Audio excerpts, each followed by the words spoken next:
ಚಿನ್ನಸ್ವಾಮಿ ಕಾಲ್ತುಳಿತ ಪ್ರಕರಣದ ಕುರಿತು ಜಿಲ್ಲಾಧಿಕಾರಿ ಜಗದೀಶ್ ಜಿ ನೇತೃತ್ವದಲ್ಲಿ ನಡೆಯುತ್ತಿರುವ ಮ್ಯಾಜಿಸ್ಟ್ರೇಟ್ ತನಿಖೆಯನ್ನ ಚುರುಕುಗೊಳಿಸಲಾಗಿದೆ.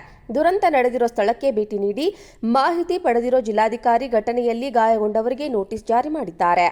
ಆರ್ಸಿಬಿ ವಿಜಯೋತ್ಸವದ ಅಭಿನಂದನಾ ಸಮಾರಂಭದ ವೇಳೆ ಚಿನ್ನಸ್ವಾಮಿ ಮೈದಾನದ ಬಳಿ ಕಾಲ್ತುಳಿತಕ್ಕೆ ಒಳಗಾಗಿ 11 ಮಂದಿ ಮೃತಪಟ್ಟಿದ್ರು. ದುರಂತದಲ್ಲಿ 45 ಮಂದಿ ಗಾಯಗೊಂಡಿದ್ರು. ಪ್ರಕರಣವನ್ನ ಮ್ಯಾಜಿಸ್ಟ್ರೇಟ್ ತನಿಖೆಗೆ ಸರ್ಕಾರ ಆದೇಶ ಮಾಡಿತ್ತು. 15 ದಿನಗಳ ಒಳಗೆ ವರದಿ ಸಲ್ಲಿಸಲು ಸರ್ಕಾರದ ಸೂಚನೆ ಕೊಟ್ಟಿರುವ ಕಾರಣ ಪ್ರಕರಣದ ತನಿಖೆಗೆ ಜಿಲ್ಲಾಧಿಕಾರಿ ಜಗದೀಶ್ ವೇಗ ನೀಡಿದ್ದಾರೆ. ಜೂನ್ 11ರಂದು ಹಾಜರಾಗಿ ಹೇಳಿಕೆ ನೀಡುವಂತೆ ಗಾಯಾಳುಗಳಿಗೆ ಜಿಲ್ಲಾಧಿಕಾರಿ ಜಗದೀಶ್ ನೋಟಿಸ್ ಜಾರಿ ಮಾಡಿದ್ದು, ಬೆಳಗ್ಗೆ 11ರಿಂದ 1:30ರೊಳಗೆ ಬಂದು ಹೇಳಿಕೆ ನೀಡುವಂತೆ ಡಿಸಿ ನೋಟಿಸ್ನಲ್ಲಿ ಉಲ್ಲೇಖ ಮಾಡಿದ್ದಾರೆ. ಗಾಯಾಳುಗಳಿಗೆ ಜಿಲ್ಲಾಧಿಕಾರಿಗಳ ನ್ಯಾಯಾಲಯದ ಸಭಾಂಗಣದಲ್ಲಿ ಹೇಳಿಕೆ ದಾಖಲಿಸಲಾಗುವುದು ನೋಟಿಸ್ನಲ್ಲಿ ಸೂಚಿಸಲಾಗಿದೆ. ಚಿನ್ನಸ್ವಾಮಿ ಕಾಲ್ತುಳಿತ ಪ್ರಕರಣದ ಕುರಿತು ಜಿಲ್ಲಾಧಿಕಾರಿ ಜಗದೀಶ್ ಜಿ ನೇತೃತ್ವದಲ್ಲಿ ನಡೆಯುತ್ತಿರುವ ಮ್ಯಾಜಿಸ್ಟ್ರೇಟ್ ತನಿಖೆಯನ್ನ ಚುರುಕುಗೊಳಿಸಲಾಗಿದೆ. ದುರಂತ ನಡೆದಿರೋ ಸ್ಥಳಕ್ಕೆ ಭೇಟಿ ನೀಡಿ ಮಾಹಿತಿ ಪಡೆದಿರೋ ಜಿಲ್ಲಾಧಿಕಾರಿ ಘಟನೆಯಲ್ಲಿ ಗಾಯಗೊಂಡವರಿಗೆ ನೋಟಿಸ್ ಜಾರಿ ಮಾಡಿದ್ದಾರೆ.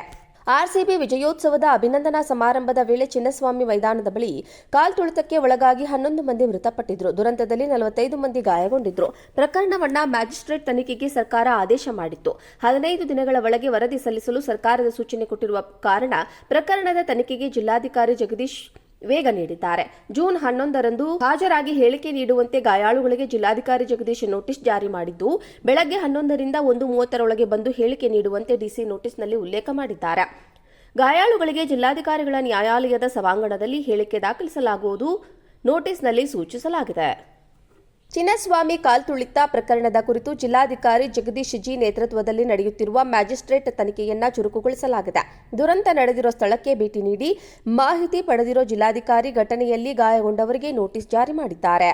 ಆರ್ಸಿಬಿ ವಿಜಯೋತ್ಸವದ ಅಭಿನಂದನಾ ಸಮಾರಂಭದ ವೇಳೆ ಚಿನ್ನಸ್ವಾಮಿ ಮೈದಾನದ ಬಳಿ ಕಾಲ್ತುಳಿತಕ್ಕೆ ಒಳಗಾಗಿ 11 ಮಂದಿ ಮೃತಪಟ್ಟಿದ್ರು. ದುರಂತದಲ್ಲಿ 45 ಮಂದಿ ಗಾಯಗೊಂಡಿದ್ರು. ಪ್ರಕರಣವನ್ನ ಮ್ಯಾಜಿಸ್ಟ್ರೇಟ್ ತನಿಖೆಗೆ ಸರ್ಕಾರ ಆದೇಶ ಮಾಡಿತ್ತು. 15 ದಿನಗಳ ಒಳಗೆ ವರದಿ ಸಲ್ಲಿಸಲು ಸರ್ಕಾರದ ಸೂಚನೆ ಕೊಟ್ಟಿರುವ ಕಾರಣ ಪ್ರಕರಣದ ತನಿಖೆಗೆ ಜಿಲ್ಲಾಧಿಕಾರಿ ಜಗದೀಶ್ ವೇಗ ನೀಡಿದ್ದಾರೆ. ಜೂನ್ 11ರಂದು ಹಾಜರಾಗಿ ಹೇಳಿಕೆ ನೀಡುವಂತೆ ಗಾಯಾಳುಗಳಿಗೆ ಜಿಲ್ಲಾಧಿಕಾರಿ ಜಗದೀಶ್ ನೋಟಿಸ್ ಜಾರಿ ಮಾಡಿದ್ದು, ಬೆಳಗ್ಗೆ 11ರಿಂದ 1:30ರೊಳಗೆ ಬಂದು ಹೇಳಿಕೆ ನೀಡುವಂತೆ ಡಿಸಿ ನೋಟಿಸ್ನಲ್ಲಿ ಉಲ್ಲೇಖ ಮಾಡಿದ್ದಾರೆ. ಗಾಯಾಳುಗಳಿಗೆ ಜಿಲ್ಲಾಧಿಕಾರಿಗಳ ನ್ಯಾಯಾಲಯದ ಸಭಾಂಗಣದಲ್ಲಿ ಹೇಳಿಕೆ ದಾಖಲಿಸಲಾಗುವುದು ನೋಟಿಸ್ನಲ್ಲಿ ಸೂಚಿಸಲಾಗಿದೆ. ಚಿನ್ನಸ್ವಾಮಿ ಕಾಲ್ತುಳಿತ ಪ್ರಕರಣದ ಕುರಿತು ಜಿಲ್ಲಾಧಿಕಾರಿ ಜಗದೀಶ್ ಜಿ ನೇತೃತ್ವದಲ್ಲಿ ನಡೆಯುತ್ತಿರುವ ಮ್ಯಾಜಿಸ್ಟ್ರೇಟ್ ತನಿಖೆಯನ್ನ ಚುರುಕುಗೊಳಿಸಲಾಗಿದೆ. ದುರಂತ ನಡೆದಿರೋ ಸ್ಥಳಕ್ಕೆ ಭೇಟಿ ನೀಡಿ ಮಾಹಿತಿ ಪಡೆದಿರೋ ಜಿಲ್ಲಾಧಿಕಾರಿ ಘಟನೆಯಲ್ಲಿ ಗಾಯಗೊಂಡವರಿಗೆ ನೋಟಿಸ್ ಜಾರಿ ಮಾಡಿದ್ದಾರೆ. ಆರ್ಸಿಬಿ ವಿಜಯೋತ್ಸವದ ಅಭಿನಂದನಾ ಸಮಾರಂಭದ ವೇಳೆ ಚಿನ್ನಸ್ವಾಮಿ ಮೈದಾನದ ಬಳಿ ಕಾಲ್ತುಳಿತಕ್ಕೆ ಒಳಗಾಗಿ 11 ಮಂದಿ ಮೃತಪಟ್ಟಿದ್ರು. ದುರಂತದಲ್ಲಿ 45 ಮಂದಿ ಗಾಯಗೊಂಡಿದ್ರು. ಪ್ರಕರಣವನ್ನ ಮ್ಯಾಜಿಸ್ಟ್ರೇಟ್ ತನಿಖೆಗೆ ಸರ್ಕಾರ ಆದೇಶ ಮಾಡಿತ್ತು. 15 ದಿನಗಳ ಒಳಗೆ ವರದಿ ಸಲ್ಲಿಸಲು ಸರ್ಕಾರದ ಸೂಚನೆ ಕೊಟ್ಟಿರುವ ಕಾರಣ ಪ್ರಕರಣದ ತನಿಖೆಗೆ ಜಿಲ್ಲಾಧಿಕಾರಿ ಜಗದೀಶ್ ವೇಗ ನೀಡಿದ್ದಾರೆ. ಜೂನ್ 11ರಂದು ಹಾಜರಾಗಿ ಹೇಳಿಕೆ ನೀಡುವಂತೆ ಗಾಯಾಳುಗಳಿಗೆ ಜಿಲ್ಲಾಧಿಕಾರಿ ಜಗದೀಶ್ ನೋಟಿಸ್ ಜಾರಿ ಮಾಡಿದ್ದು, ಬೆಳಗ್ಗೆ 11ರಿಂದ 1:30ರೊಳಗೆ ಬಂದು ಹೇಳಿಕೆ ನೀಡುವಂತೆ ಡಿಸಿ ನೋಟಿಸ್ನಲ್ಲಿ ಉಲ್ಲೇಖ ಮಾಡಿದ್ದಾರೆ. ಗಾಯಾಳುಗಳಿಗೆ ಜಿಲ್ಲಾಧಿಕಾರಿಗಳ ನ್ಯಾಯಾಲಯದ ಸಭಾಂಗಣದಲ್ಲಿ ಹೇಳಿಕೆ ದಾಖಲಿಸಲಾಗುವುದು ನೋಟಿಸ್ನಲ್ಲಿ ಸೂಚಿಸಲಾಗಿದೆ.